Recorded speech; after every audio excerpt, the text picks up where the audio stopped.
በምስራቅ አፍሪካ ሰማይ ስር ከጥንት እስከ ዛሬ የኢትዮጵያ የቀይ ባህር ጥያቄ ተራ የወደብ ፍላጎት የፖለቲካ ካርድ ሳይሆን የሀገረ መንግስቱን ህልውና የማረጋገጥ ነው። በሆርሙዝ ባህረ ሰላጤ ላይ የታየው የኢነርጂ መናወጥ ኢትዮጵያ የባህር በር ባለቤትነት የህልውናዋ ማገር የማድረጓ እውነት ዛሬም በእውቀት በልጦ ነገን የመመተር አርቆ አሳቢነት ማሳያ ሆኗል። ከ120 ሚሊዮን ህዝብ በላይ አቅፋ ግጭት በሚነጣው አፍሪካ ቀንድ የተሰየመችው ግዙፍ ሀገር በአንድ ወደብ ላይ መወሰኗ የህልውናዋ ትልቁ ፈተና ነው።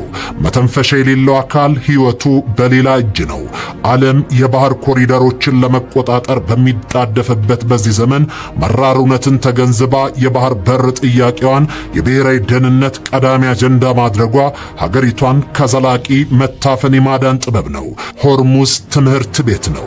የሌላው ደጅና በረንዳ የራስ ቤት አይሆንም የሚል በኳታር ራስ ላፋን ላይ ነደደው እሳትና በሆርሙዝ የታየው የኃይል ሽኩቻ የዓለምን የኢነርጂ የደም ስር በአንድ ጀንበር ቆርጦታል። ይህ ክስተት ለኢትዮጵያ ትልቅ ስትራቴጂያዊ ማስጠንቀቂያ ነው። በሌሎች ወደብ ላይ ጥገኛ መሆን ማለት ሌላው ሲታመም አብሮ መታመም፣ ሌላው ሲቸገር በችግር ቸነፈር ፈቅዶ የመገረፍ መራር እውነት። ኢትዮጵያ የቀይ ባህር ባለቤትነትን ስትጠይቅ የዓለም ፖለቲካ በታመሰ ቁጥር የ120 ሚሊዮን ህዝቧ የዕለት ጉርስና የልማት ህልም አደጋ ላይ እንዳይወድቅ የመከላከያ ጋሻን የመገንባት ውጥን መሆኑን ያሳያል። ዛሬ ቀይ ባህር የዓለም ሀያላን የፍጥጫ አውድማ ሆኗል። በዚህ ስትራቴጂያዊ ባህር ላይ ዳር ቆሞ ማየት የተዛባ የታሪክ ፍርድን በዝምታ መቀበል ነው። ኢትዮጵያ ወደ ባህር ለመመለስ የምታደርገው ጥረት ከባህር ዳር ተመልካችነት ወጥታ በቀጠናው ደህንነትና ሰላም ላይ ወሳኝ መሪ ተዋናይ መሆን ስትራቴጂያዊ ልዕልና ነው። ይህ ጥያቄ የጠመንጃ ሳይሆን የፍትህ፣ የኢኮኖሚ ጥገኝነት ሳይሆን የኢኮኖሚ ነጻነት ጥያቄ ነው። የኢነርጂ ሉዓላዊነትና የባህር በር ትስስር ኢትዮጵያ በህዳሴው ግድብ የኢነርጂ አያልነቷን ደግሞ በኦጋዴን ጋዝ እያረጋገጠች ነው። ነገር ግን ይህ ሀብት ያለ ባህር በር ባለቤትነት ክንፍ እንደሌለው አሞራ ነው። ስትራቴጂያዊ ትክክለኝነቱ የሚታየውም እዚህ ጋር ነው። የሀገር ውስጥ ምርትን ከዓለም ገበያ ጋር የሚያገናኝ ሉዓላዊ ኮሪደር መፈለጓ የሀገሪቱን የኢኮኖሚ የጀርባ አጥንት ለዘላቂው ጠግኖ የመገንባት ሥራ ነው።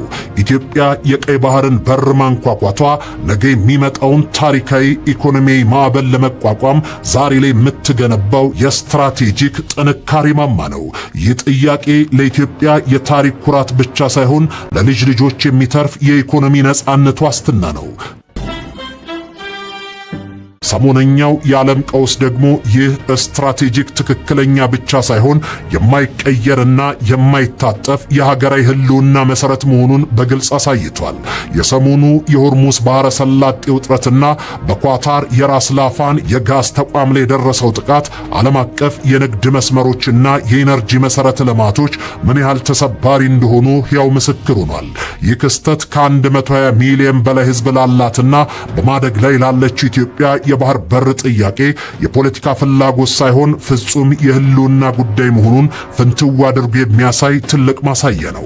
ኢትዮጵያ ወደ ቀይ ባህር መመለስ የታሪክ ግዴታ ብቻ ሳይሆን የጸጥታ አስፈላጊነት ነው። ከ120 ሚሊዮን ህዝብ በላይ ያለው ግዙፍ ሀገር በየብስ ብቻ ተወስኖ መኖሩ ቀጠናዊ ስጋቶች ሲከሰቱ ፈጣን ምላሽ የመስጠት አቅሙን ይገድበዋል። በመካከለኛው ምስራቅ የሚቀጣጠለው ቀውስ በቀይ ባህር ላይ የጥፋት ደመና እያጠላ ባለበት በዚህ ወቅት የኢትዮጵያ በቀይ ባህር ዳርቻ መገኘት ለቀጠናው የመረጋጋት መልህቅም ይሆናል። የዳበረ የሰላም ማስከበር ልምድና የጸረ ሽብር ብቃት ያላት ኢትዮጵያ የባህር በር ባለቤት መሆኗ ለዓለም አቀፉ ማህበረሰብም ቢሆን አስተማማኝ የጸጥታ አጋርን ከደጃፉ ማግኘት ማለት ነው። ዛሬው ዝግጅታችን በዚህ ተጠናቋል። በቀጣይ በሌላ ዝግጅት እስከምንገናኝ በያላችሁበት ሰናይ ጊዜ ይሁንላችሁ።